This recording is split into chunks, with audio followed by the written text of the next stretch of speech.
I think that with the torrential rains that we've had in Ohio, nobody needs to remind you of the anxiety that we all feel by the presence of unwanted water in your basement.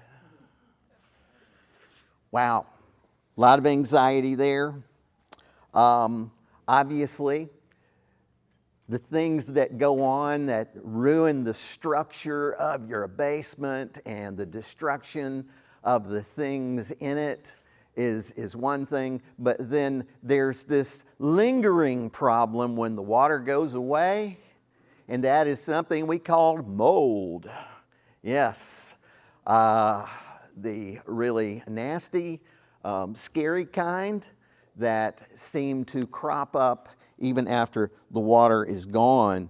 And I feel like that this is very much like the human mind, and I'm including Christians, because thousands of thoughts run through your mind every day. And they introduce themselves, they say to you, have you thought about this before? And then you say, no time, next. And it goes right through your head. And then there's a string of others that come along. Some of them are work related, some of them are plumb crazy, some of them are what ifs, all kinds of things. But there are always a few that seem to get in there, and like water in the basement, they find a crack or a crevice or a piece of carpet, and it stays there.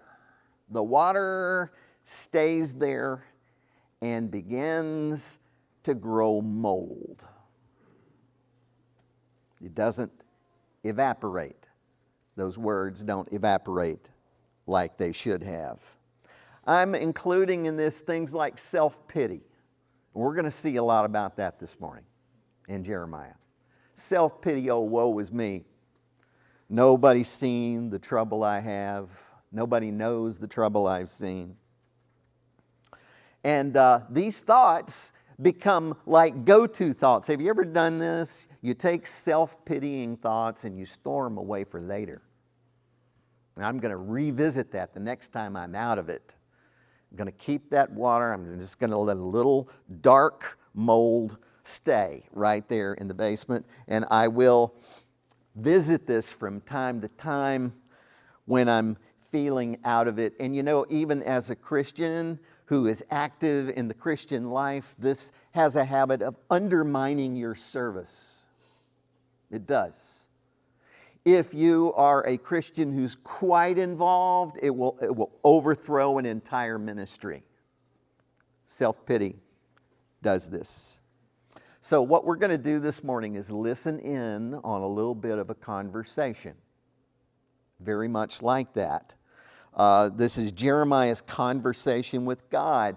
And this is another reason why that this book is so unique in the entire Bible. It's very, very unique, because I'm not sure that any other book captures the prophet's ongoing, thought by thought, moment by moment conversation with Yahweh, where he will say something and then Yahweh will counter it, and then Jeremiah will persist in his stubbornness, and then Yahweh will further speak to that. And there's probably no books like this. Another good reason for us to get into Jeremiah.